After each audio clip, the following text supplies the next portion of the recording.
অংকটো মই হিচাপটো উল্টা দেখিলোঁ।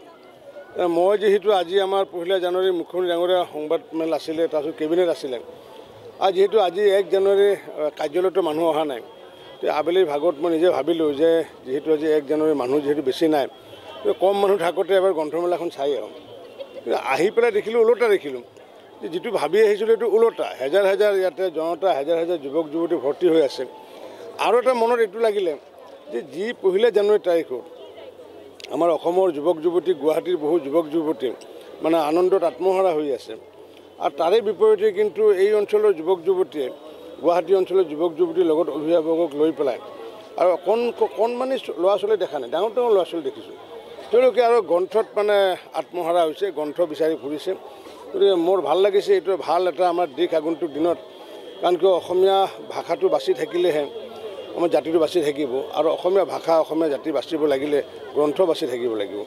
গতিকে এই গ্ৰন্থক যি আঁকোৱালি লোৱাৰ যিটো পৰিৱেশ অসমত, আৰু বিশেষকৈ মই গুৱাহাটীত দেখিছোঁ প্ৰশাসন পৰিষদৰ উদ্যোগত সদৌ অসম কিতাপ বিক্ৰেতা আৰু প্ৰকাশক সংস্থাই যি এই আয়োজন কৰিছে, সুন্দৰ আয়োজন, আৰু এই আয়োজন চিৰদিনলৈ চলি থাকিব লাগিব। তেতিয়াহে আমি আগন্তুক দিনত ভাষা কৃষ্টি সংস্কৃতি জীয়াই থাকিব পাৰিম।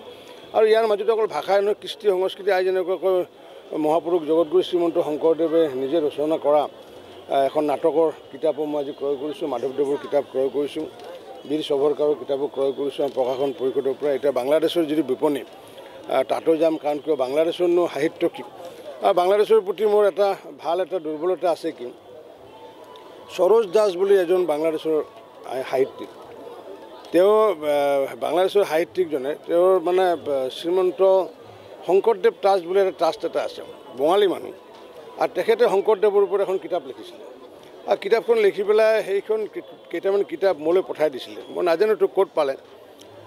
মই যেতিয়া সেইখন যেতিয়া খুলিবলগীয়া, তেতিয়া আজিৰ পৰা প্ৰায় 7-8 বছৰ আগতে মই বোলে বোমাও থাকিব কিবা লিখা বাংলাদেশ লিখা আছে, মই বৰপেটা প্ৰেছ ক্লাবত মই সেইখন খুলিছিলোঁ সাংবাদিকৰ সন্মুখত, আৰু তাত দেখিলোঁ যে শংকৰদেৱৰ ওপৰত সৰোজ দাসে লিখিছে কিতাপ এখন, আৰু বাংলাদেশত প্ৰকাশ কৰিছিল। সেইকাৰণে বাংলাদেশৰ প্ৰতি সাহিত্যৰ প্ৰতি এটা হেৰা। আৰু আজি বাতৰি কাকতত পালোঁ যে আমাৰ ডক্টৰ বাণীকান্ত কাকতিৰ যি সাহিত্য, সেই সাহিত্যৰ আধাৰত ঢাকা বিশ্ববিদ্যালয়ত কিছু কাম কাজ আৰম্ভ কৰা হৈছে। গতিকে সেইকাৰণে বাংলাদেশৰ আজি যিটো বিপণী ভালকৈ তন্ন তন্নখন চাম বুলি মই ভাবিছোঁ।